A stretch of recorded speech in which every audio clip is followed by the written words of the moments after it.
नमस्कार दोस्तों, मैं हूं अनिल सामरिया। जय भारत ऑनलाइन क्लासेस पर आपका स्वागत है। दोस्तों, कल अपन ने संसद का वीडियो कंटिन्यू किया था जिसमें पार्ट 1 और पार्ट 2 अपन ने देख लिया था और आज अपन संसद कंटिन्यू करेंगे पार्ट 3 के साथ। और अपन ने कल अनुच्छेद देख लिए थे, अनुच्छेद 79 से कहां तक देखे थे?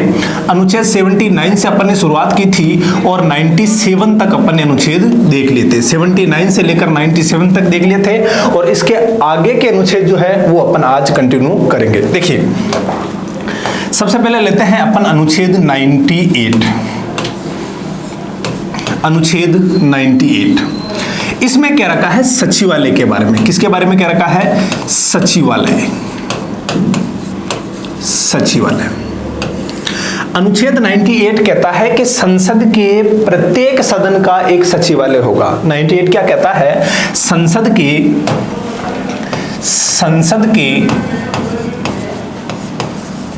प्रत्येक सदन का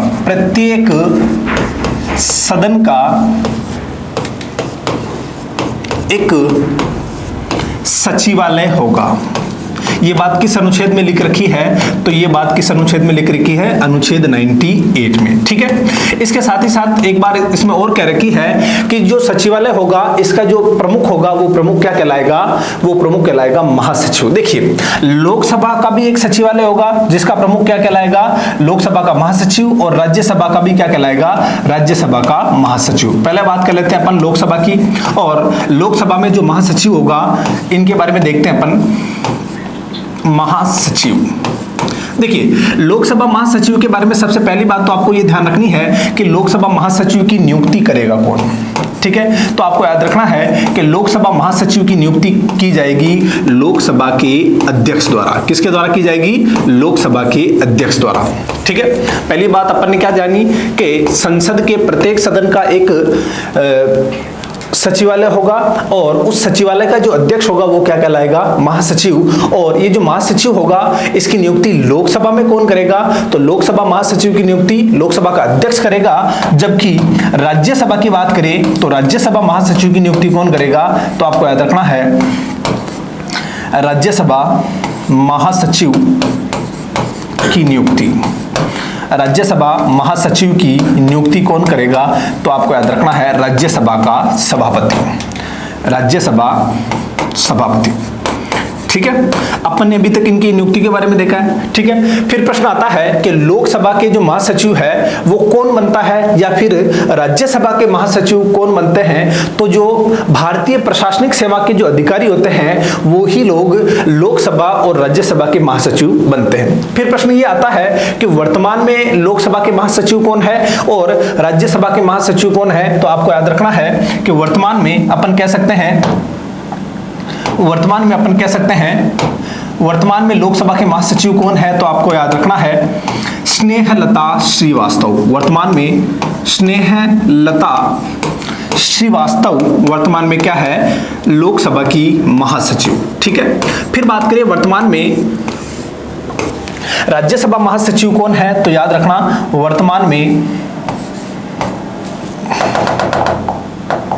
वर्तमान में राज्यसभा महासचिव कौन है? तो आपको याद रखना देश दीपक वर्मा। कौन है? देश दीपक वर्मा।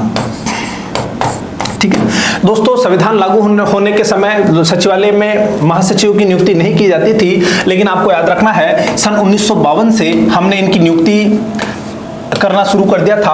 और आपको याद रखना है, अगर प्रश्न ये पूछा जाए कि लोकसभा महासचिव और राज्यसभा महासचिव की जो ओहदा होता है वो किस तरह का ओहदा होता है, तो आपको याद रखना है इन दोनों का जो दर्जा होता है वो कैबिनेट सचिव की तरह होता है। किस तरह का होता है? कैबिनेट सचिव। कैबिनेट सचिव, कैबिनेट सचिव का दर्जा होता है इन दोनों का। ठीक है, दर्जा। लोकसभा महासचिव और राज्यसभा महासचिव का जो दर्जा होता है वो कैबिनेट सचिव का होता है। आपको याद रखना है, देश का सर्वोच्च प्रशासनिक अधिकारी कौन होता है? कैबिनेट सचिव होता है। कौन होता है? कैबिनेट सचिव, जिसे मंत्रिमंडलीय सचिव भी अपन कह सकते हैं, ठीक है। और लोकसभा महासचिव और राज्यसभा महासचिव का दर्जा भी किस तरह का होता है? कैबिनेट सचिव की तरह होता है। और ये अपन ने कब से दर्जा दिया था? तो आपको याद रखना है, सन 1992 से हमने ये दर्जा दिया था, ठीक है। तो ये अपन ने किसकी चर्चा कर ली है? अनुच्छेद 98 की, जिसमें अपन ने सचिवालय की चर्चाएं की है, ठीक है। अब अपन बात करते हैं अनुच्छेद 99 की, जिसमें अपन सांसदों की शपथ के बारे में जानेंगे। तो चलिए देखते हैं अपन। देखिए, अब अपन बात किसकी कर रहे हैं? अनुच्छेद 99। अनुच्छेद 99 में किसके बारे में बता रखा है? तो सांसदों को की शपथ के बारे में बता रखा है। सांसदों की शपथ, सांसदों की शपथ। सवाल ये उठता है कि सांसदों को शपथ कौन दिलाता है, ठीक है। तो अनुच्छेद 99 कहता है कि जब भी सांसदों को शपथ दिलानी हो तो सांसदों को शपथ कौन दिलाएगा? तो इसमें लिख रखा है राष्ट्रपति या उसके द्वारा नियुक्त व्यक्ति। इसमें क्या कह रखा है कि जब भी सांसदों को शपथ दिलानी हो तो किस अनुच्छेद की बात करेंगे अपन? अनुच्छेद 99 की बात करेंगे। और अनुच्छेद 99 कह रखा है, अनुच्छेद 99 में कह रखा है कि सांसदों को शपथ कौन दिलाएगा? या तो राष्ट्रपति दिलाएगा या उसके द्वारा नियुक्त व्यक्ति दिलाएगा। और किस अनुसूची के तहत दिलाएगा? तो आपको याद रखना है, मैंने शुरू में बताया था आपको कि टोटल अनुसूचियां कितनी है? 12। उसमें से कौन सी अनुसूची? अनुसूची 3 में जिसका वर्णन है, उस अनुसूची 3 में शपथ के प्रावधान बता रखे हैं। और अनुसूची 3 के तहत ही राष्ट्रपति सांसदों को क्या दिलाएगा? शपथ, ठीक है। प्रश्न यह बनता है, क्या वास्तव में सारे सांसदों को राष्ट्रपति शपथ दिलाता है? तो याद रखना, वास्तव में सारे सांसदों को शपथ राष्ट्रपति नहीं दिलाता है। तो क्या होता है इसकी जगह पर? तो आपको याद रखना है, जैसे अपन बात करें लोकसभा की और जैसे अपन बात करें राज्यसभा की। लोकसभा में कौन होता है? तो आपको पता है, लोकसभा में लोकसभा का अध्यक्ष होता है। और राज्यसभा में कौन होता है? तो राज्यसभा में राज्यसभा का कौन होता है? सभापति। कौन होता है? राज्यसभा का सभापति। और मैंने आपको यह भी बताया है कि राज्यसभा का सभापति कौन होता है? उपराष्ट्रपति। अनुच्छेद 89 अपन ने पढ़ा था कल, जिसमें अपन ने बात की थी कि राज्यसभा का पदेन सभापति कौन होता है? उपराष्ट्रपति। कौन होता है? उपराष्ट्रपति। राष्ट्रपति क्या करते हैं कि इन दोनों सदनों में से एक एक व्यक्ति को शपथ दिला देते हैं। राष्ट्रपति इन दोनों सदनों में से एक एक व्यक्ति को शपथ दिला देते हैं और कहते हैं कि आप एक काम करो, बाकी सदस्यों को क्या दिला दो? शपथ। इसमें से भी एक व्यक्ति को शपथ दिलाएंगे और इसमें से भी एक को शपथ दिलाएंगे। और ये बाकी बचेंगे ना, ये किसको? बाकी सदस्यों को क्या दिला देंगे? शपथ दिला देंगे। तो सवाल ये उठता है कि राज्यसभा में राष्ट्रपति किसको शपथ दिलाते हैं? सभापति को।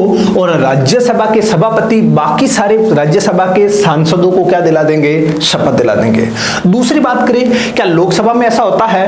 तो याद रखना, लोकसभा में ऐसा नहीं होता है। देखिए, आप सभी को पता है कि हर 5 साल में लोकसभा के चुनाव होते हैं। और लोकसभा के चुनाव होने के बाद, जैसे कि वर्तमान में कितने सदस्य हैं? 543। जैसे अपन कह सकते हैं कि 543 सदस्य चुनकर आएंगे।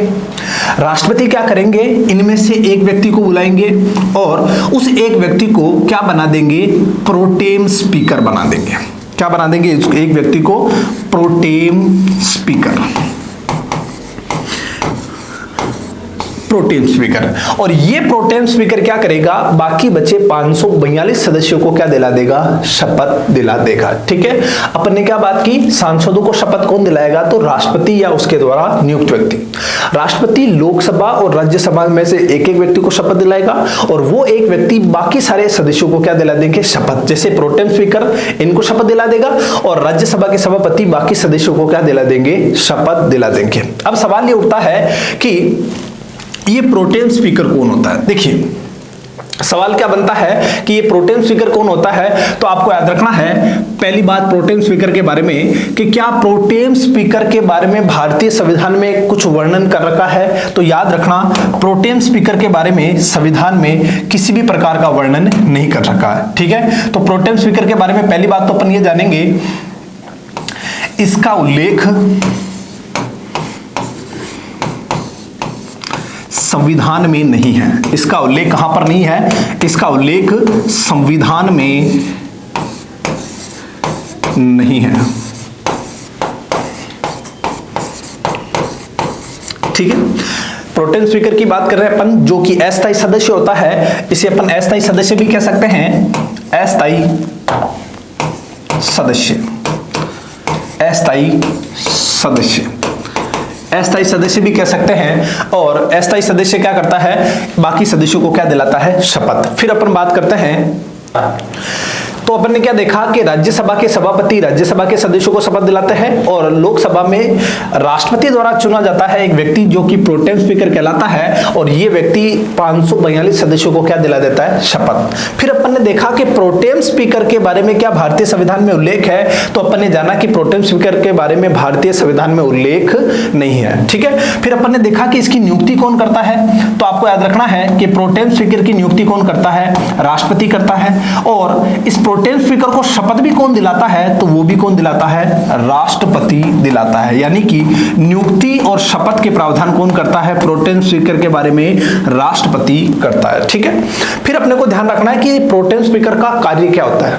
तो एक कार्य तो अपन ने देख लिया कि इनका कार्य क्या होगा? लोकसभा के सदस्यों को क्या दिलाना? शपथ दिलाना। ठीक है, देखिए अब इनके कार्य के बारे में आगे चर्चा करते हैं। देखिए कार्य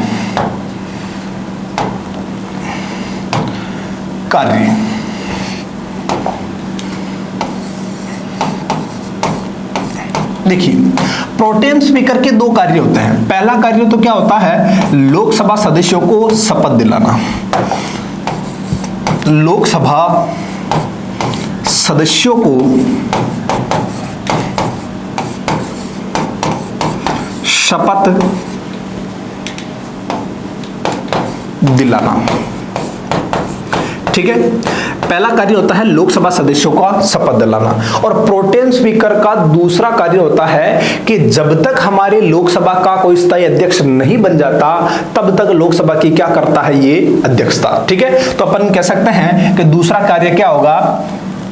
लोकसभा अध्यक्ष, लोकसभा स्थायी अध्यक्ष बनने तक, लोकसभा स्थायी अध्यक्ष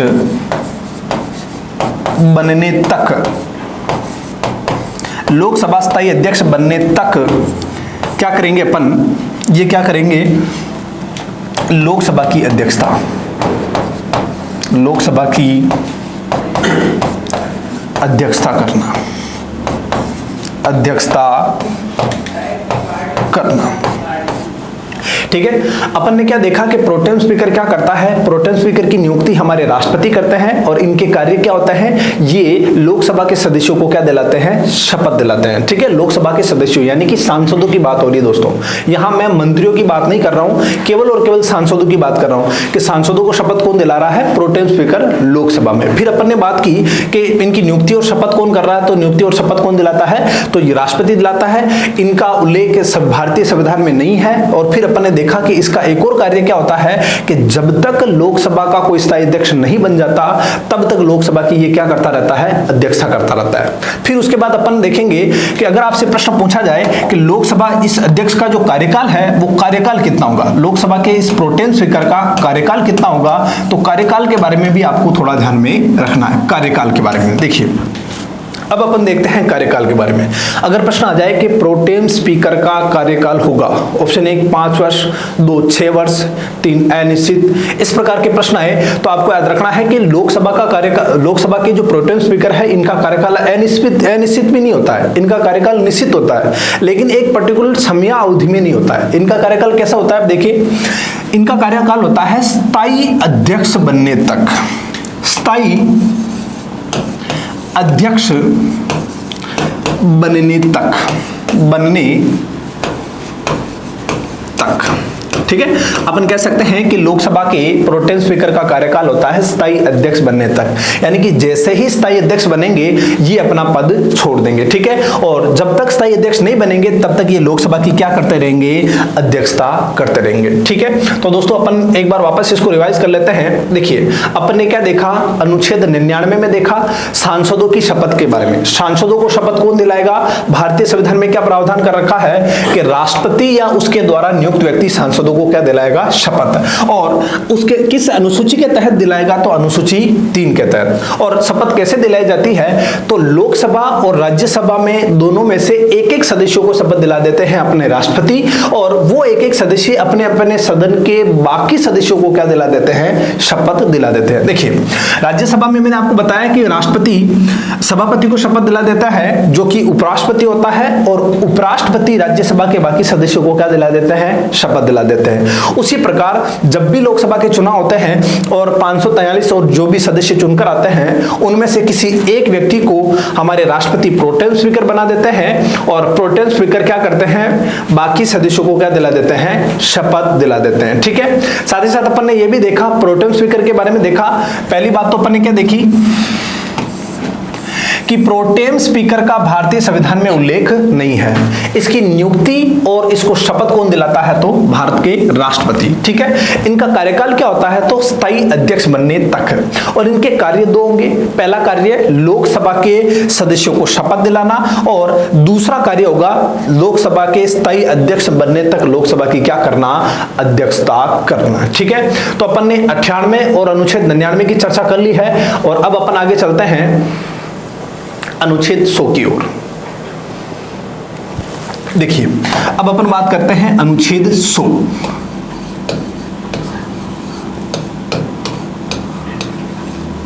देखिए दोस्तों, अनुच्छेद 100 में 2 बातें कह रखी है। एक तो कह रखा है निर्णायक मत, इसको अपन कास्टिंग वोट भी कह सकते हैं,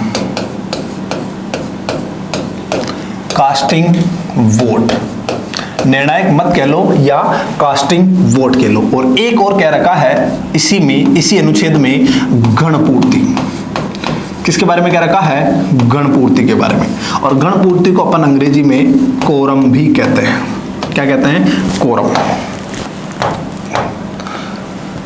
चलिए अब पहले बात कर लेते हैं अपन निर्णायक मत के बारे में। देखिए मैंने आपको हाल ही में बताया है कि लोकसभा में तो लोकसभा के अध्यक्ष होते हैं, और राज्यसभा में राज्यसभा के क्या होते हैं, सभापति।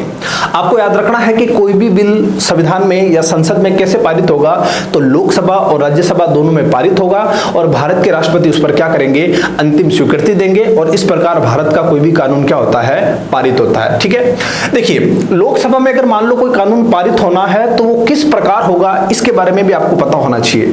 कोई भी बिल लोकसभा में आया है, उस बिल पर चर्चा होगी और उस बिल पर वोटिंग होगी। अगर आधे से ज्यादा सदस्यों ने उस पर बिल पर वोट कर दिया तो वो बिल उस सदन से क्या मान लिया जाएगा, पारित मान लिया जाएगा। दोस्तों अपन चर्चा कर रहे हैं यहाँ पर निर्णायक मत पर। निर्णायक मत का मतलब होता है कि सारे सदस्य उस बिल पर क्या करते हैं, वोट देते हैं। हम बात करें निर्णायक मत की, तो जो लोकसभा का अध्यक्ष होता है या राज्यसभा का सभापति होता है, वो कभी भी उस बिल पर अपना मत नहीं देता। जैसे कि मान लो लोकसभा की बात कर लेते हैं, उदाहरण के लिए अपन लोकसभा की बात कर लेते हैं। लोकसभा में कोई भी बिल आया है और उस बिल पर चल रही है वोटिंग, उस बिल को पास करने के लिए या पास नहीं करने के लिए क्या चल रही है, उस पर वोटिंग। तो ऐसी सामान्य स्थिति में, ऐसी वोटिंग में हमारे लोकसभा के अध्यक्ष वोट करेंगे क्या, तो याद रखना लोकसभा के अध्यक्ष वोट नहीं करेंगे। लेकिन अगर स्थिति आ जाए उल्टी, यानी कि उल्टी कैसे आ जाए, आपको याद रखना है, जैसे कि अपन ने बात की कि कितने सदस्य अपने 543 सदस्य है, और मान लिया जाए उस दिन कितने सदस्य आए लोकसभा में, 500 सदस्य आए, और 500 सदस्यों में से मान लो 250 सदस्यों ने तो उस बिल को पास करने के लिए सहमति दी है, और 250 सदस्यों ने उस बिल को पास करने की सहमति नहीं दी है। ठीक है, मान लिया जाए कि कभी लोकसभा में 500 ही सदस्य आए हो और किसी बिल पर वोटिंग हो रही हो, जिसमें से 250 सदस्यों ने तो कहा है कि बिल को पास कर दो, और 250 सदस्यों ने कहा कि उस बिल को पास नहीं करना है, ये जनता के हित में नहीं है। तो ऐसी स्थिति में उस बिल पर क्या निर्णय होगा, ये अपन तय नहीं कर पाएंगे। तो ऐसी स्थिति में हमारे लोकसभा के अध्यक्ष क्या करेंगे, वोट करेंगे। ठीक है, सामान्य परिस्थिति में लोकसभा के अध्यक्ष वोट नहीं करेंगे, लेकिन अगर मत बराबर हो जाए तो ऐसी स्थिति में लोकसभा के अध्यक्ष वोट करेंगे, और वो वोट क्या कहलाएगा, निर्णायक मत कहलाएगा। क्या कहलाएगा, निर्णायक मत। एक बार वापस सुन लो, अपन ने क्या देखा कि लोकसभा के अध्यक्ष और राज्यसभा के सभापति कभी भी किसी भी बिल पर वोट नहीं करते। लेकिन अगर मान लो लोकसभा में किसी बिल पर या राज्यसभा में किसी बिल पर वोटिंग हो रही हो और दोनों पक्ष में सहमति देने में और सहमति नहीं देने में दोनों पक्ष में अगर बराबर वोटिंग हो जाए, जैसे कि 500 लोग थे जिसमें से 250 सांसदों ने तो उस बिल पर सहमति दी और 250 सांसदों ने सहमति नहीं दी, तो ऐसी स्थिति में हमारे ये मत बराबर होने की स्थिति में हमारे लोकसभा के अध्यक्ष इस पर वोट करेंगे और लोकसभा के अध्यक्ष जब वोट करेंगे तो वो क्या कहलाएगा, निर्णायक मत कहलाएगा। याद रखना ये सेम स्थिति हमारे राज्यसभा में, राज्यसभा की क्या होती है, सभापति की भी होती है। इसका मतलब ये है कि सामान्य परिस्थिति में ये दोनों लोग वोट नहीं करेंगे, लेकिन अगर सदन में दोनों प्रकार से या दोनों तरफ बराबर मत आ जाए तो अध्यक्ष या सभापति वोट करेंगे और वो वोट क्या कहलाएगा, निर्णायक मत कहलाएगा। ठीक है, अब इसको अपन एक तरफ से लिखते हैं, देखें।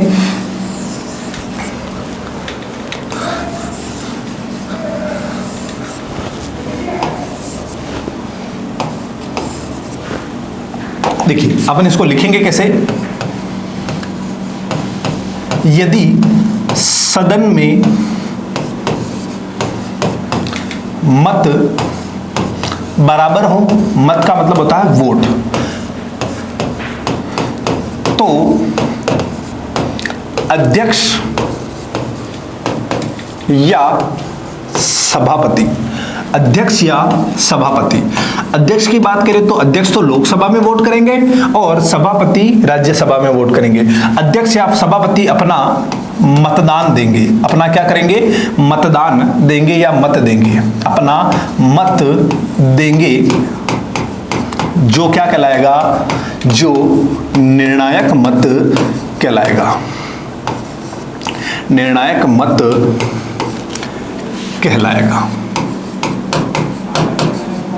कहलाएगा।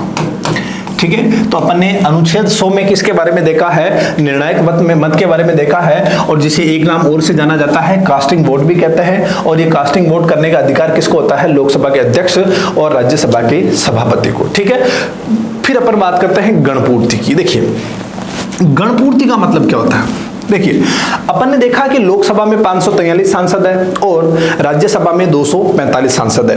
क्या आपको लगता है कि ये सारे के सारे सांसद एक ही दिन रोज रेगुलरली आए होंगे? नहीं, कोई ना कोई सांसद अनुपस्थित रहता ही रहता है। तो समस्या ये आती है कि कितने सांसद नहीं आए चल जाएगा अपने, तो याद रखना अनुच्छेद 100 में इसमें क्या रखा है गणपूर्ति के बारे में कि कम से कम इतने सांसद तो आने ही चाहिए जिससे अपन अपनी बैठक चालू कर सके। वो आंकड़ा क्या है, उस आंकड़े के बारे में बता रखा है कि जैसे कि इतना प्रतिशत आएगा तो हम इस संसद को या सदन को आगे बढ़ाएंगे, सदन की चर्चा के आगे बढ़ाएंगे, या इतना आंकड़ा अगर नहीं आया तो हम इस सदन को आगे नहीं बढ़ाएंगे, सदन को अगले दिन के लिए क्या कर देंगे, स्थगित कर देंगे। देखिए गणपूर्ति के बारे में अपन ने क्या देखा कि लोकसभा को चालू करने के लिए, जैसे लोकसभा की आज बैठक है, लोकसभा को बैठक को चालू करने के लिए कम से कम कितने सदस्य आने जरूरी है। अपने 543 सदस्य है, सारे सदस्य एक दिन में आए या रोज आए वो जरूरी नहीं है, तो कम से कम कितने आएंगे उससे काम चल जाएगा, वो चीज क्या कहलाएगी, हमारी गणपूर्ति। और उसी प्रकार राज्यसभा में भी क्या होगी, ये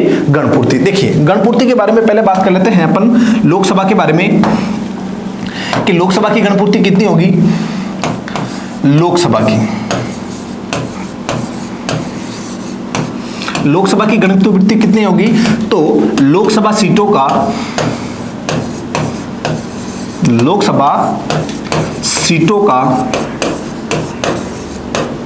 1/10। ठीक है, अपन ने बात की लोकसभा की गणपूर्ति कितनी होगी, तो लोकसभा सीटों का 1/10।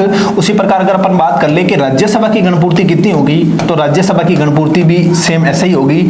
राज्यसभा सीटों का, कुल सीटों का, याद रखना कुल की बात हो रही है, राज्यसभा की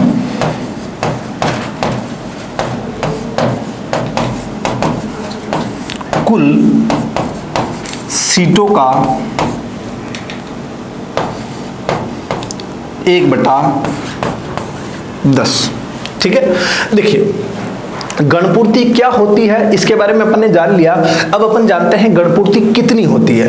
लोकसभा में गणपूर्ति देखेंगे तो लोकसभा में गणपूर्ति कितनी होती है, तो लोकसभा की कुल सीटों का कितना होगा 1/10। जैसे मान लिया जाए हमारे लोकसभा में सीटें कितनी है 543, अगर अपन इसका 1/10 निकालेंगे तो कितना आएगा, तो अपन कह सकते हैं 54.3 आएंगे। इस हिसाब से अपन राउंड फिगर लेकर कितने कह सकते हैं 54 सांसद। यानी कि अगर लोकसभा में 543 सीटों पर अगर चुनाव हो गया हो, 543 ही सीटें हो, तो ऐसी स्थिति में गणपूर्ति कितनी होगी लोकसभा की 54 सदस्य। लोकसभा में 54 सदस्य आ जाते हैं तो ऐसी स्थिति में अपन लोकसभा की बैठक को आगे बढ़ाएंगे, उस दिन अपन बैठक करेंगे। उसी प्रकार राज्यसभा की बात करिए तो राज्यसभा में टोटल सीटें कितनी होती है, तो आपको पता है 245, और 45 का अगर अपन 1/10 निकाले तो कितना आएगा 24.5, जो कि हो जाएगा कितना 25 है।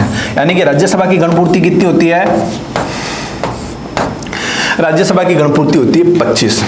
अब प्रश्न ये बनता है, देखिए ये प्रश्न हाल ही में रीट में 2018 में भी पूछा गया था कि लोकसभा की गणपूर्ति कितनी होगी। लोकसभा की सीटों का 1/10, लोकसभा की सीटों का 1/15, लोकसभा की सीटों का 1/5 या लोकसभा की सीटों का 1/20। तो इसी प्रकार आपको याद रखना है 1/10 की बात। तो अनुच्छेद 100 में अपन ने देखा है, एक तो अपन ने देखा कि निर्णायक मत कौन देखा, तो राज्यसभा के सभापति और लोकसभा के अध्यक्ष। साथ ही साथ अपन ने देखा कि लोकसभा और राज्यसभा की कोरम कितना होगा, तो इनकी कुल सदस्य संख्या का 1/10 है। अब प्रश्न आता है कि मान लिया जाए कि अगर कोरम पूरा ना हो या निर्धारित संख्या सदन में ना आए तो क्या होगा, तो याद रखना कि यदि निर्धारित संख्या सदन में ना आए, गणपूर्ति पूरी न होने पर, गणपूर्ति पूरी न होने पर लोकसभा के अध्यक्ष तथा राज्यसभा के सभापति का यह कर्तव्य होगा, लोकसभा के अध्यक्ष तथा राज्यसभा के सभापति का यह कर्तव्य होगा कि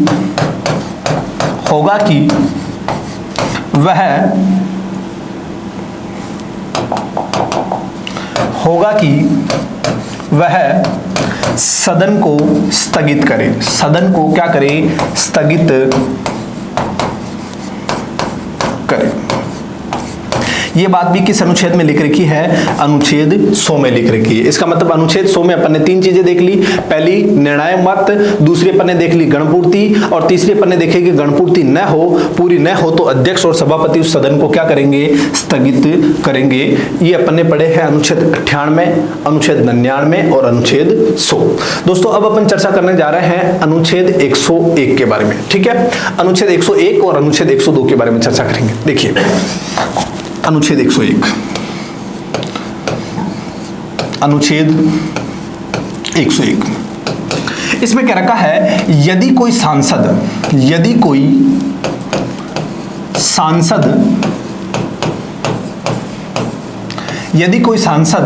60 दिन तक, कितने दिनों की बात हो रही है, 60 दिन तक बिना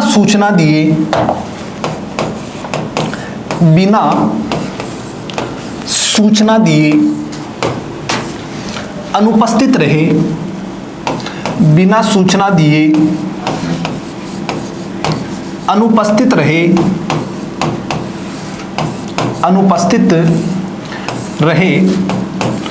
तो उसकी सदस्यता निरस्त हो जाएगी। क्या हो जाएगी, उसकी सदस्यता निरस्त हो जाएगी।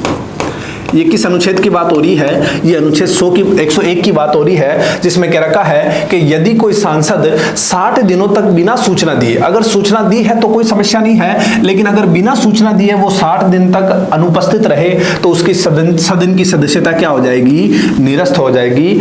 ये बात कौन सा अनुच्छेद कहता है, अनुच्छेद 101 कहता है। और अब अपन चर्चा करने जा रहे हैं अनुच्छेद 102 की। अनुच्छेद 102 दोस्तों अपन ने देखा था अनुच्छेद 101 में, और अब अपन देखेंगे अनुच्छेद 102 के बारे में। और अनुच्छेद 102 में क्या रखा है, सांसदों की अयोग्यता।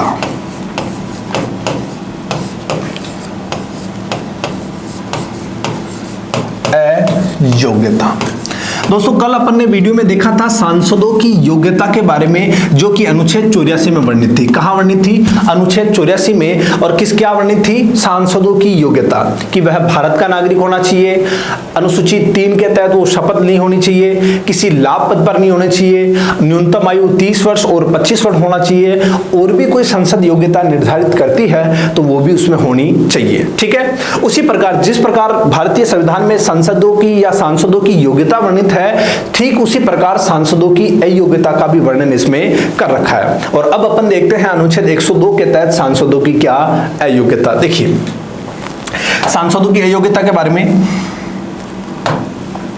इसमें क्या रखा है? पहली अयोग्यता, वह भारत का नागरिक नहीं रहे, वह भारत का नागरिक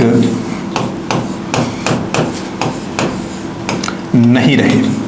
दोस्तों अपन ने योग्यता में पढ़ा था कि जो भी व्यक्ति भारत के संसद का सदस्य बनता है, चाहे वो लोकसभा का बने चाहे वो राज्यसभा का बने, उसे क्या होना चाहिए? भारत का नागरिक होना चाहिए। तो ठीक उसी प्रकार इसका उल्टा हो जाएगा कि अगर वो भारत का नागरिक नहीं रहे तो वो क्या हो जाएगा? अयोग्य हो जाएगा। क्या हो जाएगा? अयोग्य। अगर कोई भारतीय सांसद है, भारतीय संसद का सदस्य है, और अगर वो कोई दूसरे देश की नागरिकता प्राप्त कर लेता है तो यहाँ की नागरिकता स्वतः समाप्त हो जाएगी और इस तरह वह संसद का सदस्य भी नहीं रह जाएगा। ठीक है, एक बात तो ये देखिए अपन ने, और मैंने आपको वहां पर भी बता दिया था कि पागल और दिवालिया जैसी कोई भी योग्यता नहीं होती है, ये क्या होती है? अयोग्यता होती है। इसके बारे में अपन कहां पढ़ेंगे? अयोग्यता में, जिसको अपन यहां पढ़ेंगे। तो दूसरी अयोग्यता अपन क्या कह सकते हैं? पागल और दिवालिया होने पर। अगर कोई सांसद है और पागल या दिवालिया हो गया है तो ऐसी स्थिति में वो सांसद पद के लिए क्या हो जाएगा? अयोग्य हो जाएगा। क्या हो जाएगा? अयोग्य हो जाएगा, पागल और दिवालिया होने पर। ठीक है, 2 योग्यता होगी। अब अपन तीसरी योग्यता की बात करें तो तीसरी योग्यता में क्या रखा है? कोई लाभ पद धारण करने पर, कोई लाभ पद धारण करने पर। दोस्तों अपन ने देखा था कि अनुच्छेद 84 में अपन ने देखा था कि कोई जो भी व्यक्ति सांसद बनेगा वो लाभ पद पर नहीं होना चाहिए, लेकिन 102 कहता है कि अगर वो लाभ पद धारण कर लेता है तो वो सांसद पद के लिए क्या हो जाएगा? अयोग्य हो जाएगा। तो तीसरी योग्यता है लाभ पद धारण करने पर। ठीक है, ये तीनों योग्यताएं ये तीनों जो अयोग्यताएं हैं उसकी जस्ट उल्टी है। और अब अपन बात कर लेते हैं चौथी अयोग्यता, दल बदल के आधार पर। दल बदल के आधार पर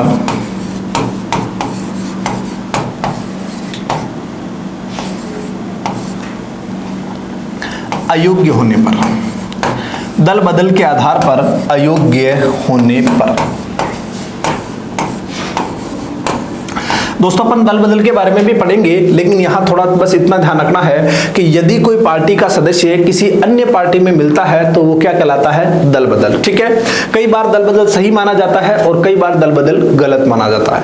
अगर किसी पार्टी का 2/3 सदस्य किसी अन्य पार्टी में मिल रहे हैं, अगर किसी पार्टी का कितना 2/3 सदस्य किसी अन्य पार्टी में मिल रहे हैं तो वो तो दल बदल सही माना जाएगा। लेकिन इस पार्टी के 2/3 से कम सदस्य अगर दूसरे पार्टी में मिल रहे हैं तो वो दल बदल क्या माना जाएगा? गलत माना जाएगा। यानी कि अगर कोई व्यक्ति या कोई सांसद इस हिसाब से दल बदल करता है और वो दल बदल के आधार पर अयोग्य हो जाता है तो ऐसी स्थिति में आपको याद रखना है वो सांसद पद के लिए भी क्या हो जाएगा? अयोग्य हो जाएगा। साथ ही साथ आपको याद रखना है कि जब कोई व्यक्ति या हमारा सांसद दल बदल करता है तो ऐसी स्थिति में उसकी योग्यता और अयोग्यता का निर्णय कौन करता है? तो याद रखना, अगर वो लोकसभा का सांसद है तो लोकसभा का अध्यक्ष निर्णय करेगा कि वो व्यक्ति योग्य रहा है या नहीं रहा है। फिर अगर वो राज्यसभा का सांसद है तो राज्यसभा का सभापति ये तय करेगा कि वो सदस्य रहेगा या नहीं रहेगा। ठीक है, अपन ने क्या देखा? सांसदों की योग्यता के बारे में देखा, जिसमें अपन ने पहला देखा कि वह भारत का नागरिक होना चाहिए।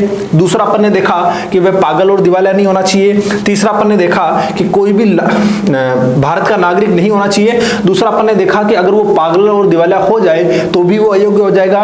तीसरा अपन ने देखा कि कोई भी अगर लाभ पद धारण कर लेता है तो वो भी क्या हो जाएगा? अयोग्य हो जाएगा। और चौथा देखा कि अगर कोई सांसद दल बदल बदल कर लेता है और हमारे लोकसभा के अध्यक्ष या फिर राज्यसभा के सभापति उसे अयोग्य घोषित कर देते हैं, तो भी वो सांसद पद के लिए क्या हो जाएगा, अयोग्य हो जाएगा। और इसी में एक लाइन और लिख रखी है, और वो लिख रखी है, संसद द्वारा निर्धारित अन्य योग्यताएं, अयोग्यताएं, संसद द्वारा निर्धारित अन्य अयोग्यताएं। दोस्तों अपन ने वहां पर देखा था, अपन ने योग्यता में भी एक लाइन पढ़ी थी, संसद द्वारा निर्धारित योग्यताएं, लेकिन अपन यहां पर क्या पढ़ रहे हैं, संसद द्वारा निर्धारित अन्य अयोग्यताएं। यानी कि संसद और भी कोई अयोग्यता निर्धारित कर देती है और वो किसी सांसद में आ जाती है, तो ऐसी स्थिति में उस सांसद को अपन क्या कर सकते हैं, हटा सकते हैं। और अब अपन बात करते हैं अनुच्छेद 103 की। देखिए अनुच्छेद 103 के बारे में देखते हैं अपन। अनुच्छेद 103, देखिए अनुच्छेद 103 क्या कहता है, यदि प्रश्न उठता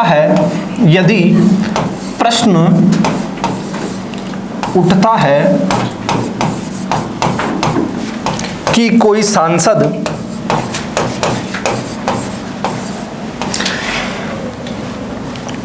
उपयुक्त 102 के तहत, कोई सांसद अनुच्छेद 102 के तहत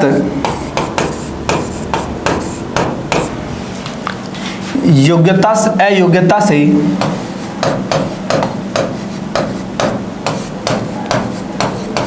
ग्रस्त है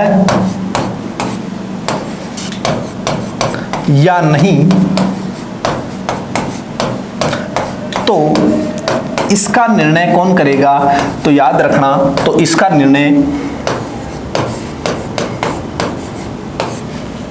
निर्णय करेंगे हमारे राष्ट्रपति। इसका निर्णय राष्ट्रपति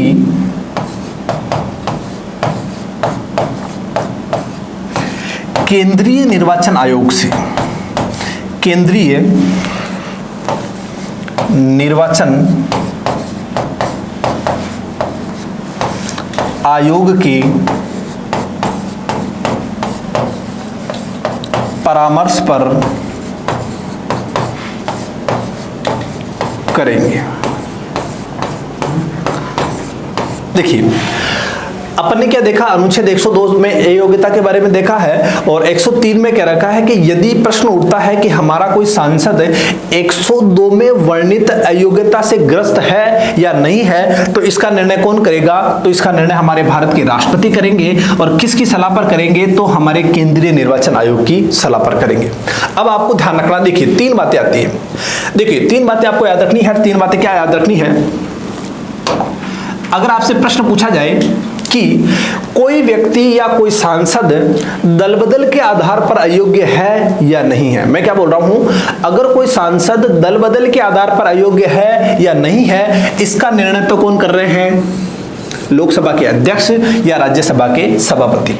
और अगर कोई नई प्रकार की अयोग्यता बनानी है तो वो कौन बना रहा है, हमारी संसद। कौन बना रही है, हमारी संसद। लेकिन ये जो विद्यमान अयोग्यता है, ये अयोग्यता किसी सांसद में आई कि नहीं आई, तो इसका निर्णय कौन कर रहा है, हमारे राष्ट्रपति। ठीक है, तीनों बातें ध्यान रखनी है।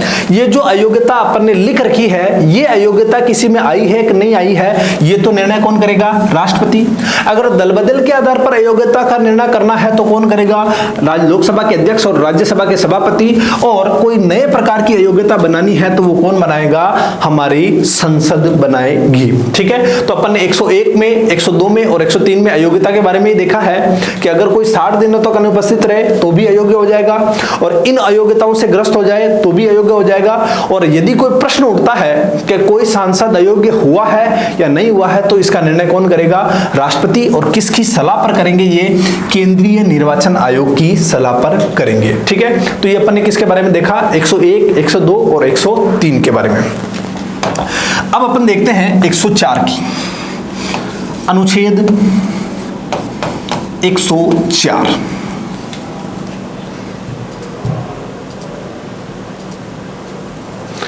अनुच्छेद 104 की चर्चा करते हैं। देखिए इसमें क्या रखा है कि यदि कोई सांसद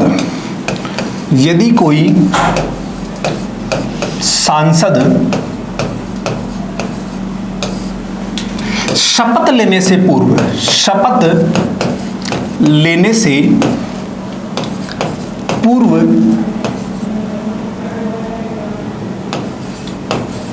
या अयोग्य होने के बाद, अगर 102 के तहत वो अयोग्य हो गया हो, अयोग्य होने के पश्चात संसद के किसी सदन में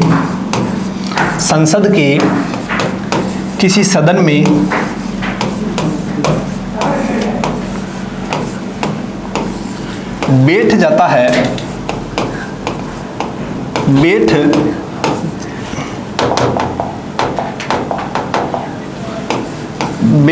है,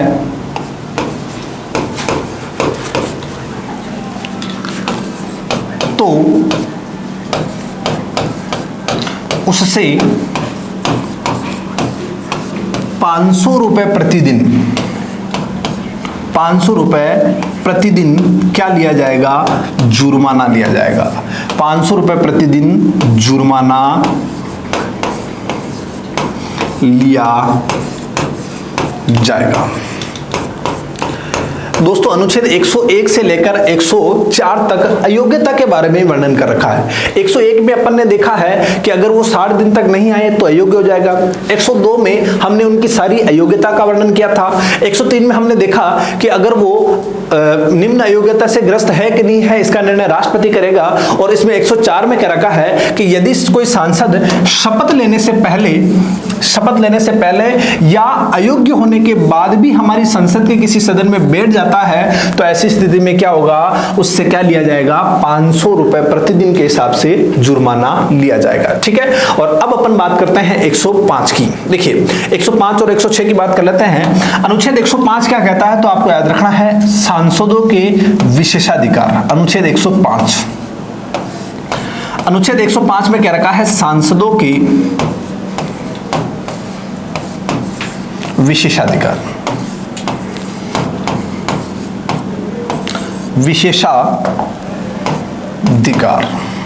अनुच्छेद 105 में सांसदों के विशेषाधिकारों का वर्णन है। और आप सभी को पता है कि अनुच्छेद 106 जो कि अपन पढ़ चुके हैं, कौन सा?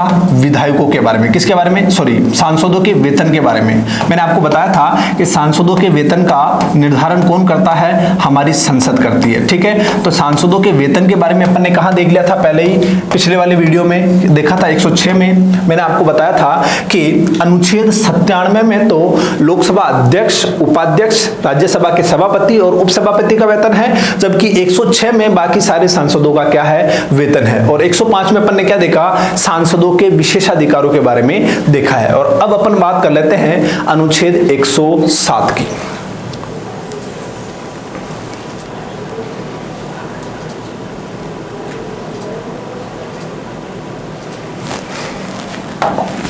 देखिए दोस्तों, अब अपन किसकी बात कर रहे हैं? अनुच्छेद 107 की। दोस्तों मैंने आपको बताया था कि लोकसभा और राज्यसभा दोनों में से जो लोकसभा है वो अस्थायी सदन है और राज्यसभा है स्थायी सदन। लोकसभा जो कि अस्थायी सदन है वो कभी भी भंग हो सकती है।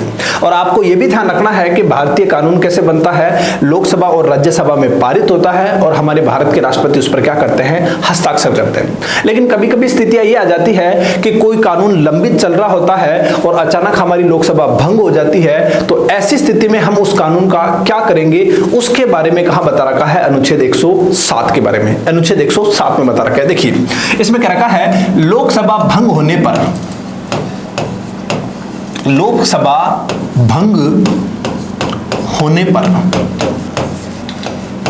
लंबित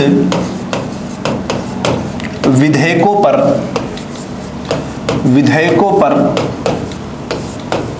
प्रभाव। लोकसभा भंग होने पर लंबित विधेयकों पर प्रभाव, कि यदि लोकसभा भंग हो जाए तो वो जो लंबित विधेयक है उन पर क्या प्रभाव पड़ेगा? लंबित का मतलब होता है पेंडिंग। ठीक है। अब समस्या देखना। देखिए मैंने आपको बताया था कि कोई भी कानून कैसे पारित होता है? लोकसभा में पारित होता है या पहले राज्यसभा में भी पारित हो सकता है, कोई समस्या नहीं है। फिर वो जाता है कहां पर, राज्यसभा में। अगर पहले राज्यसभा में गया हो तो फिर लोकसभा में जाएगा। और अंतिम रूप से हमारे राष्ट्रपति क्या करते हैं, उस पर हस्ताक्षर करते हैं। अंतिम रूप से राष्ट्रपति क्या करते हैं, हस्ताक्षर करते हैं। ठीक है, और अब अपन इसके बारे में एक स्थिति के बारे में भी और देख लेते हैं। देखिए इधर देखना, अपने को इसमें क्या याद रखना है। देखिए सबसे पहले अपन पहली स्थिति लेते हैं। यदि मान लिया जाए कि कोई ऐसा विधेयक है जो पहले लोकसभा में आया हो और लोकसभा से क्या हो चुका हो, पारित। पहले लोकसभा में आया हो और लोकसभा से क्या हो गया हो, पारित हो गया हो, और वो कहां चला गया हो, राज्यसभा में। कहां चला गया हो, राज्यसभा में, और राज्यसभा में क्या हो, लंबित हो। ठीक है, हमें क्या देखना है कि कोई भी कानून कैसे बनता है, लोकसभा राज्यसभा से पारित होगा और भारत के राष्ट्रपति उस पर क्या करेंगे, हस्ताक्षर करेंगे। ठीक है, लेकिन अगर मान लो इसके बीच लोकसभा भंग हो जाए या लोकसभा भंग हो जाए तो उस विधेयक पर क्या प्रभाव पड़ेगा, उसके बारे में देखेंगे। ठीक है, और अपन देख रहे हैं कि पहली कंडीशन कि अगर लोकसभा में कोई विधेयक पारित हो गया हो और वो राज्यसभा में लंबित हो तो ऐसी स्थिति में उस विधेयक पर क्या प्रभाव पड़ेगा यदि लोकसभा भंग हो जाए। तो ऐसी स्थिति में याद रखना कि जिस भी विधेयक पर लोकसभा का प्रभाव पड़ चुका है और लोकसभा भंग हो जाती है तो वो विधेयक भी क्या होगा, भंग होगा। देखिए अब ये विधेयक का क्या स्थिति होगी, ये विधेयक भी भंग होगा। आपको केवल इतनी बात ध्यान रखनी है कि जो विधेयक लोकसभा के पास चला गया है या लोकसभा से होकर गुजर गया है और उधर और अभी तक वो पूरा नहीं हुआ है, जो विधेयक लोकसभा के पास चला गया है या लोकसभा से होकर गुजर गया है और अभी तक वो विधेयक कानून नहीं बना है और उधर हमारी लोकसभा भंग हो जाए तो ऐसी स्थिति में उस विधेयक को क्या करेंगे, अपन समाप्त करेंगे। देखिए पहली स्थिति क्या देखी, ये पारित हुआ लोकसभा से और कहां लंबित है, राज्यसभा में। मैंने बताया था कि लोकसभा से गुजर गया ये और इधर लोकसभा भंग हो गई तो विधेयक भी क्या हो जाएगा, समाप्त। अब इसके सेकंड कंडीशन देखते हैं। मान लिया जाए कि कोई विधेयक पहले ही लोकसभा में आया हो, पहले ही कहां आया हो, लोकसभा में। अगर कोई विधेयक पहले ही राज्यसभा में आया हो और वो राज्यसभा से पारित हो जाए और वो कहां चला जाए, लोकसभा में। पहला कंडीशन तो लोकसभा में था जो कि राज्यसभा में गया, अब राज्यसभा से पारित होकर कहां चला गया, लोकसभा में। और लोकसभा में अगर लंबित पड़ा है तो मैंने बोला है कि जैसे ही कोई विधेयक लोकसभा में आ जाए और इधर हमारी लोकसभा भंग हो जाए तो उस विधेयक की क्या स्थिति रहेगी, वो विधेयक भी क्या हो जाएगा, समाप्त हो जाएगा। इस विधेयक ये विधेयक तो यहां से होकर गुजरा है तो इस पर लोकसभा का प्रभाव पड़ा है इसलिए इसमें समाप्त कर रहे हैं। ये विधेयक आ गया यहाँ पर, इस पर भी लोकसभा का प्रभाव पड़ा है इसलिए इसे भी क्या करेंगे, अपन समाप्त करेंगे। तीसरे विधेयक की देखते हैं। अगर कोई विधेयक केवल लोकसभा में लंबित है, केवल कहां पर है, लोकसभा में, केवल लोकसभा में लंबित पड़ा हुआ है लेकिन अभी तक राज्यसभा में नहीं गया है, अभी तक राज्यसभा में नहीं गया है, केवल कहां पड़ा हुआ है, लोकसभा में लंबित है, राज्यसभा में अभी तक नहीं गया है और उधर लोकसभा भंग हो गई तो इस विधेयक पर प्रभाव पड़ा है इस लोकसभा का, तो ऐसी स्थिति में इस विधेयक को भी क्या करेंगे, अपन समाप्त करेंगे। अपने को सीधी सीधी बात ये ध्यान रखनी है कि अगर उस विधेयक पर लोकसभा का प्रभाव पड़ चुका है, वो विधेयक लोकसभा में आ चुका है, लोकसभा की दहलीज लांघ चुका है या यहां से पारित होकर पास हो चुका है, राज्यसभा में चला जा चुका है और उधर हमारी लोकसभा भंग हो जाए तो उस विधेयक को भी क्या करेंगे, अपन समाप्त करेंगे। ये तीन कंडीशनों में हमने इन विधेयकों का क्या किया, समाप्त। ये विधेयक यहां से होकर गुजरा है इसलिए समाप्त किया, ये विधेयक यहीं पर पड़ा है इसलिए समाप्त किया और ये विधेयक तो आगे गए नहीं, यहीं पर पड़ा है इसलिए भी इसको समाप्त किया है। अब चौथी कंडीशन देखो, आपको समझ में आएगा। अगर कोई विधेयक केवल राज्यसभा में लंबित पड़ा हो, केवल कहां पड़ा हो, राज्यसभा में लंबित पड़ा हो और वो लोकसभा में अभी तक गया ही नहीं और राष्ट्रपति के पास तो वैसे ही नहीं गया, तो ऐसी स्थिति में इस विधेयक पर क्या लोकसभा का प्रभाव पड़ा है क्या, ये विधेयक लोकसभा में गया ही नहीं और इधर लोकसभा भंग हो गई तो इस विधेयक पर लोकसभा का प्रभाव नहीं पड़ा है। इसका मतलब इस विधेयक को अपन समाप्त नहीं करेंगे। आने वाली जो नई लोकसभा होगी वो इस विधेयक को क्या कर सकती है, पारित कर सकती है। ठीक है, अपन ने 4 कंडीशनें देखी और एक कंडीशन और देखते हैं, पांचवी क्या देखते हैं कि अगर कोई ऐसा विधेयक हो जो लोकसभा से भी पारित हो जाए, जो राज्यसभा से भी पारित हो जाए और वो लंबित कहाँ हो, राष्ट्रपति के पास लंबित हो। कहाँ लंबित हो, राष्ट्रपति के पास लंबित हो। तो ऐसे विधेयक का क्या करेंगे, तो याद रखना ऐसे विधेयक भी समाप्त नहीं होंगे। ठीक है, तो अपन ने अनुच्छेद 107 में क्या देखा कि लोकसभा और राज्यसभा के बारे में देखा कि लोकसभा भंग होने पर उस विधेयक पर क्या प्रभाव पड़ेगा, उसके बारे में देखा कि अब एक बार वापस देख लेते हैं। देखिए, ये विधेयक लोकसभा से पारित होकर राज्यसभा में लंबित है, इस पर प्रभाव पड़ा है लोकसभा का, तो इसे समाप्त कर दिया। ये राज्यसभा से पारित होकर लोकसभा में लंबित है, इस पर भी प्रभाव है, तो इसको भी क्या कर दिया, समाप्त कर दिया। ये केवल लोकसभा में पड़ा है, राज्यसभा में अभी तक नहीं गया, लेकिन फिर भी इस पर लोकसभा का तो प्रभाव है, तो इसे भी क्या कर दिया, समाप्त कर दिया। ये राज्यसभा में पड़ा है लेकिन लोकसभा में नहीं गया, तो ऐसी स्थिति में इस विधेयक पर लोकसभा का प्रभाव नहीं पड़ा। ऐसी स्थिति में इस विधेयक को अपन ने समाप्त नहीं किया। और लास्ट कि कोई विधेयक लोकसभा और राज्यसभा दोनों से पारित हो जाए और वो कहां लंबित हो, राष्ट्रपति के पास लंबित हो, तो ऐसी स्थिति में इस विधेयक को अपन समाप्त नहीं करेंगे। ठीक है, तो अपन ने 98 से लेकर 107 तक पढ़ा है। दोस्तों आज के लिए इतना ही है, बाकी की क्लास से अपन आगे देखेंगे। अरे यार यू कार्ड